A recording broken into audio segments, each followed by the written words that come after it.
పశ్చిమ గోదావరి జిల్లా భీమవరంలో సిద్ధం సభకు ఆర్టీసీ బస్సులు కేటాయించడంతో గమ్యస్థానాలకు చేరుకోవాల్సిన ప్రయాణికులు ఇబ్బందులు పడుతున్నారు.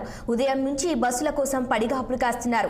బస్సుల సమాచారం కోసం ఎంక్వైరీ అధికారులను అడగగా ఎప్పుడొస్తాయో తమకే తెలియదని సమాధానం ఇస్తున్నారని ప్రయాణికులు మండిపడుతున్నారు. ముందస్తు సమాచారం ఇవ్వకుండా బస్సులను రాజకీయ ప్రచారాల కోసం వాడుకోవటం ఏమిటి అని ప్రయాణికులు మండిపడుతున్నారు. ప్రయాణికులు పడుతున్న అవస్థల మీద మరింత సమాచారం మా ప్రతినిధి శ్రీనివాస్ అందిస్తారు.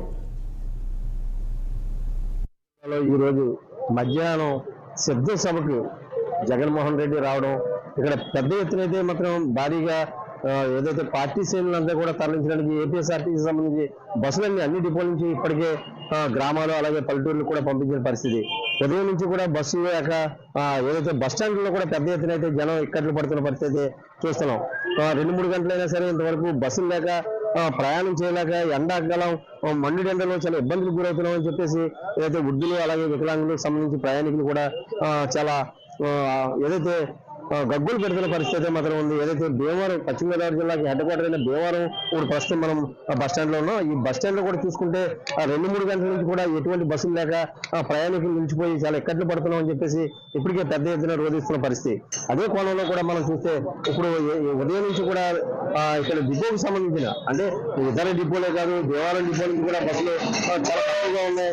ఇక అమలాపురం కానీ రాజమండ్రి కానీ అలాగే ఈ చుట్టుపక్కల ఏదైతే పాలకొల్లు ఇవన్నిటికి సంబంధించి కూడా వెళ్ళాలంటే 2-3 గంటల నుంచి పడిగొప్పులు పడుతున్న పరిస్థితి మాత్రం ఉందని ఇక్కడ ప్రయాణికులు ఇబ్బంది పడుతున్న పరిస్థితి, అలాగే 60 వివరించిన పరిస్థితి. వాళ్ళ మాటల్లో కూడా అడిగి తెలుసుకున్నాం అసలు ఎందుకు ఈ పరిస్థితి వచ్చింది. ఈ రాజకీయ పార్టీలు ఏ పార్టీ అయినా సరే వాళ్ళ ఉనికిని కాపాడడానికి ఇలాంటి సభలు పెట్టి ప్రజల జీవితాలతో ఆడుకోవడం ఇవన్నీ కూడా చాలా చూడడానికి చాలా అసహ్యంగా ఉంటున్నాయి. పైగా మండుటెండలో ఎండాకాలం ఇటువంటి సభలు నిర్వహించడం కూడా ఏదైనా ప్రజల ప్రాణాలకు ముక్కు వాటిల్తే మాత్రం ఎవరు సమాధానం చెప్తారని కూడా ఇప్పటికే ప్రజలు రోధిస్తున్న పరిస్థితి ఉంది. అదే రకంగా కూడా చూస్తే ఇప్పుడు మనం వాళ్ళ మాటలు అడిగి తెలుసుకుందాం. మనం భీమవరం బస్ స్టాండ్ లో ఉన్నాం.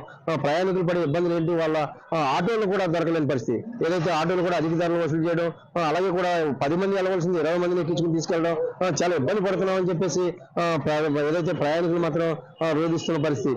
ఒకసారి వాళ్ళ మాటల్లో కూడా అడిగి తెలుసుకునే కార్యక్రమం చేద్దాం 60 ద్వారా. ముందరే ఇలా అనౌన్స్మెంట్ చేస్తే ఇలా బస్సులు బయటకు వెళ్తే సడగలని చెప్తే ఎవరు ఏదో సర్దుకుని ఆటోకి వెళ్ళిపోతారు. ఇక్కడ బస్ స్టాండ్ లో కూర్చుని ఎక్కడ మంది ఎన్ని ఇబ్బందులు పడుతున్నారు. అదేదో రోడ్డు ముందర సాయంత్రం చెప్పినా చాలు కదా, అనౌన్స్మెంట్ సాయంత్రం చెప్పినా సరిపోతుంది. మొన్నటి ఎదురు సర్దుకుని వెళ్ళిపోతారు ఆటోలు. కానీ ఈ బస్సుల గురించి అల్చేపు అప్పుడు పొద్దున్న అప్పుడు 3 గంటలు ఇప్పుడు బస్సు లేదు. 3 గంటల నుంచి అది డిపోలు అడిగితే ఇప్పుడు అడిగితే సభకు అంటున్నారు. ఇది పద్ధతి కాదు కదా. ఇది ఓ రోజు ముందర చేస్తే అవుగా ఆటోలో లేకపోతే ఏదో చేసుకుని వెళ్ళిపోతారు. ఇక మీరంటే జంగారెడ్డి కూడా వెళ్ళాలి, ఇప్పుడు బస్సు లేదు.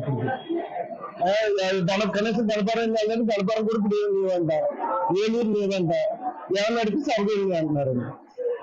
ఏదైతే సిద్ధ సభకు కేటాయించడంతో మాత్రం ఇక్కడ పశ్చిమ గోదావరి జిల్లాలో మాత్రం ప్రజలు ఇబ్బంది పడుతున్న పరిస్థితి మాత్రం చాలా ఉవ్వెత్తున ఉందని మాత్రం ఎక్కువగా నిద్రపోతున్న పరిస్థితి మాత్రం ఉంది. అదే రకంగా ఉంటే మాత్రం ఈ వేసవకాలంలో ఏదైతే పెద్దలు కానీ అవ్వాతాతలు కానివ్వండి చాలా ఇబ్బంది పడే పరిస్థితి అయితే మాత్రం ఉంటుందని ఏదైతే పెద్ద ప్రయాణికులు చోటుకులంతా కూడా ఇబ్బంది పడుతున్న పరిస్థితి.